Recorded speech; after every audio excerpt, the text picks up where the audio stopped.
warahmatullahi wabarakatuh. Perkenalkan, nama saya Tasya Sasmita.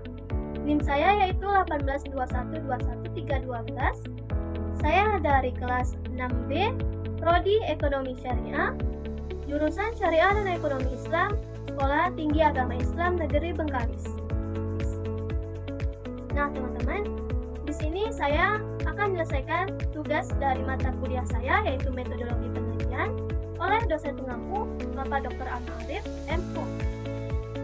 Tugas kali ini saya akan mereview jurnal yaitu jenis-jenis penelitian. Adapun jenis-jenis penelitian ini ada 5. Yang pertama yaitu penelitian eksperimen, yang kedua yaitu penelitian studi kasus, yang ketiga yaitu penelitian etnografi, yang keempat yaitu penelitian fenomenologi, dan yang terakhir penelitian grounded theory. Baiklah teman-teman, sebelum saya menjelaskan beberapa jenis-jenis penelitian, tahukah teman-teman apa itu penelitian?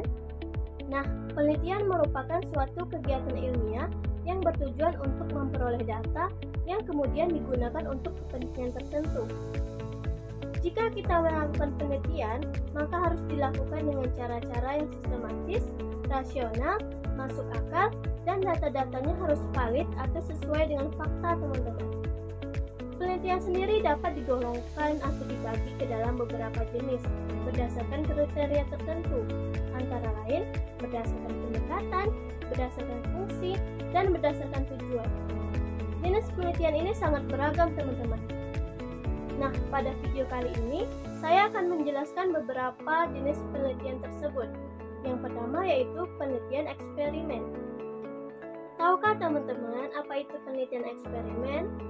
Nah, penelitian eksperimen ialah penelitian yang disengaja oleh peneliti di mana mereka memberikan perlakuan khusus kepada subjek penelitian untuk melihat dampaknya. Tujuan dari penelitian eksperimen ini untuk menyelidiki hubungan sebab akibat serta besar hubungan tersebut dengan cara memberikan perlakuan tertentu.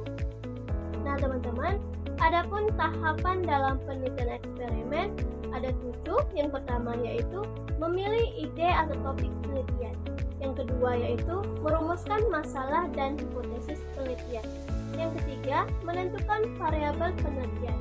Yang keempat yaitu menentukan tipe dan desain penelitian. Yang kelima ialah merencanakan dan melaksanakan penelitian. Yang keenam, menganalisis dan menguji hipotesis penelitian. Lalu yang ketujuh, yang terakhir yaitu membuat kesimpulan mengenai hubungan kausalitas antara 2 atau lebih variabel. Penelitian studi kasus. Nah, studi kasus ialah penelitian mengenai status subjek penelitian yang berkenaan dengan suatu fase spesifik atau khas dari keseluruhan. Subjek penelitian dapat berupa individu, kelompok, lembaga, maupun masyarakat. Tujuan penelitian studi kasus ialah untuk memberikan gambaran secara mendetail tentang latar belakang, sifat, dan karakter yang khas dari kasus, ataupun status individu yang kemudian hasilnya dijadikan suatu hal yang bersifat umum. Hasil dari penelitian studi kasus ini merupakan suatu generalisasi dari pola-pola kasus yang tipikal dari individu, kelompok, lembaga, dan sebagainya. Penelitian etnografi. Tahukah teman-teman apa itu etnografi? Nah, etnografi mengungkapkan suatu pertanyaan, mengapa seseorang berpikir, apa yang dilakukan, dan mengapa dilakukan. Penelitian etnografi merupakan penelitian terperinci yang dapat menggambarkan suatu kegiatan, kejadian yang biasa terjadi sehari-hari. Ini merupakan dasar kekuatan penelitian etnografi yang memberikan gambaran utuh tentang apa yang terjadi di lapangan. Dalam penelitian etnografi, data merupakan uraian tidak terstruktur sehingga harus dianalisis dengan melakukan interpretasi makna yang diawali melalui observasi, deskripsi, dan penjelasan. Sumber data pada penelitian etnografi ini ialah sumber data lisan dan sumber data tertulis. Data lisan diperoleh dari masyarakat yang terlibat langsung yang mengikuti pola kehidupan tersebut. Sedangkan data tertulis diperoleh dari dokumen-dokumen yang dimiliki oleh pemerintah, seperti dokumentasi yang berupa gambar dan video juga beberapa aspek yang berkaitan dengan kondisi masyarakat. Penelitian fenomenologi. Fenomenologi diartikan sebagai upaya menilai bagaimana seseorang menceritakan pengalaman.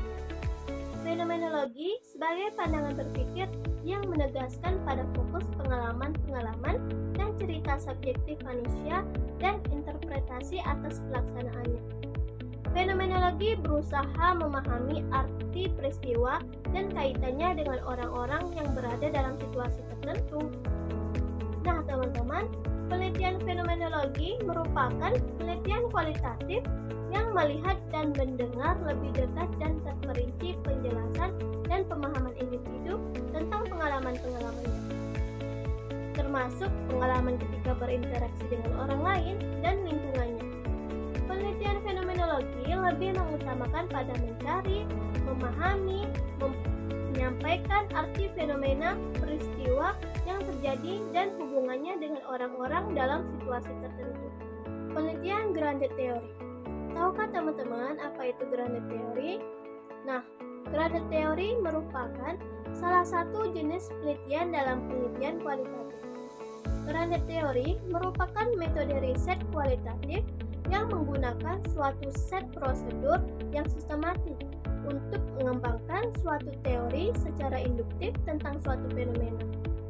Grounded theory dimulai dari suatu pernyataan yang masih kabur dan akhirnya menghasilkan teori yang dikumpulkan dari berbagai data.